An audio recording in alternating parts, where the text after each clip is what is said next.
Imagine a quiet, quaint suburban neighborhood, and two new men are moving into it, each buying a house. An older house that's been there. Identical floor plans facing in the opposite directions from each other, but with their back doors and backyards adjoined, looking at each other. And instead of a fence dividing them, there's a big old tree.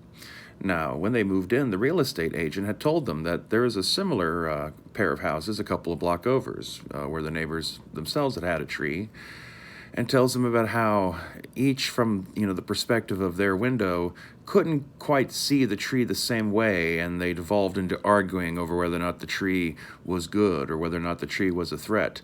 And eventually the tree was killed and removed, and both the two men retreated to their houses and forever just stared at each other out their windows, learning to hate each other over time and never speaking again.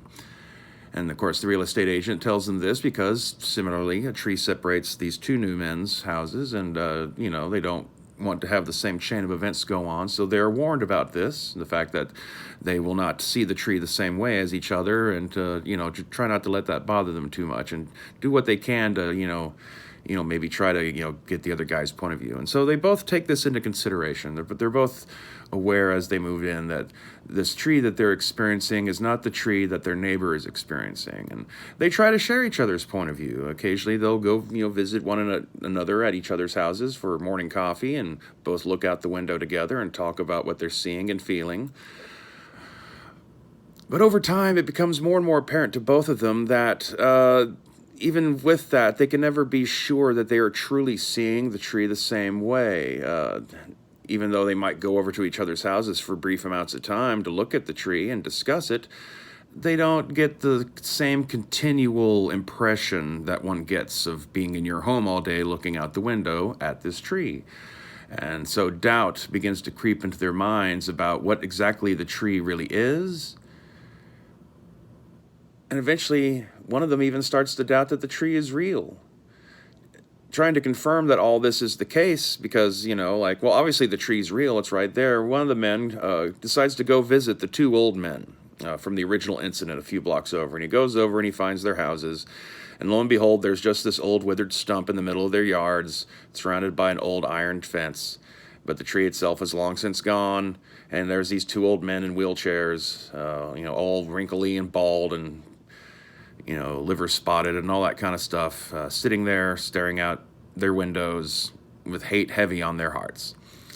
And the guy, goes and talks to both of them, and he discovers that, it's been so long since they've, talked about it.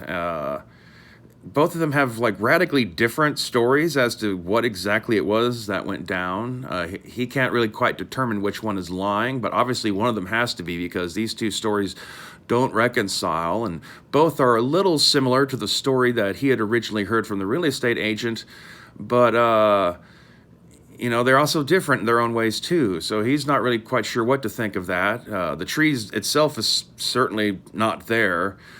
So he goes back, and he himself also starts to wonder if the tree out there in the yard's even real, if he's even real.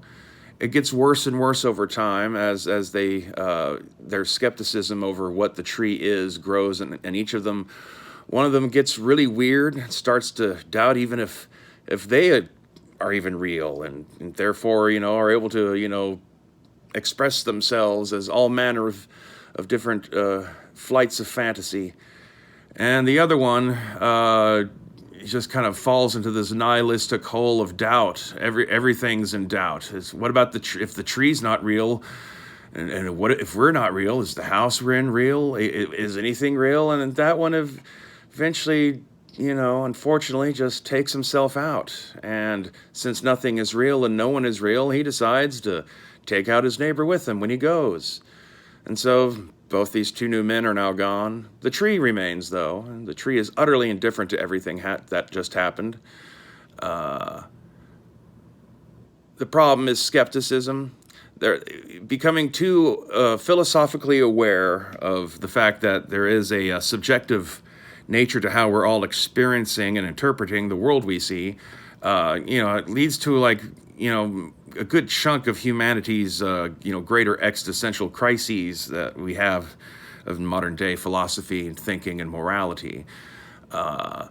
I think the thing that has often failed to be noticed in all of this, not just the analogy, but like in just how kind of how it applies to the real world, is that while yes, both of the two people viewing the tree come from different points of perspective, and so thus they can't ever experience the same tree the same way, it doesn't mean that the tree isn't there. Like, neither one of them necessarily has the more valid truth of what the tree is, but the tree kind of exists above and beyond that. The tree is still a thing. And so, as much as I encounter this growing fever of skepticism in the world about every last single fucking thing people hear about, that can be taken too far. And I guess could be a sign of like the continuing cycle of the unraveling of the psyche because of hyper-awareness. The game Mage the Ascension, proposes like the war for reality between traditional beliefs in religion and magic and the technocracy, with people who just are just utterly devoted to just random chaos and or sin for the sake of sin, kind of nibbling at the edges, but they're not at threat of being the dominant force. It's really about traditionalism versus technocracy is what Mage is about. And both have this goal in mind that somehow it would be a good thing if all of humanity was to awaken to their belief system. I don't think humanity being a mass enlightened, awakened thing would be a good thing at all. I think it would essentially break us out of the kind of eusocial hive mind that we operate under in the form of political systems. That is the telepathy. That is the organism that kind of binds us all together. It's the kinds of political systems we've evolved, and they come in all sorts of variety, up to and including religion or having kings or democratic systems. They can be really simple or they can be really complicated. But I think the best way to describe humanity is that we're not above and beyond the animal kingdom. We're just among the earliest of the eusocial mammals, and I don't think there's any argument that we're the most advanced of the eusocial mammals. I mean, like, prairie dogs and mole rats are cool and all, but they're not building rocket ships. But anyway, that's all besides the point. Reality is real, and even if you might doubt what someone's telling you about something, it doesn't mean that something isn't there and that it's not worth examining. But unfortunately, yeah, we are kind of lost in a maze of lies and bad memories and legends and stories to try to make sense of everything we're looking at. And perhaps things were better when we could just look at the tree out the window and just see our version of the tree and not worry about what other people were seeing when they looked at the tree, because at least we were still able to actually really pay attention to the tree. The people who are skeptical and dancing around each other, in a way, are worried more about each other's point of view of the tree than they're actually worried about the tree itself. And that is the hole our society is falling down. Stay waspinated.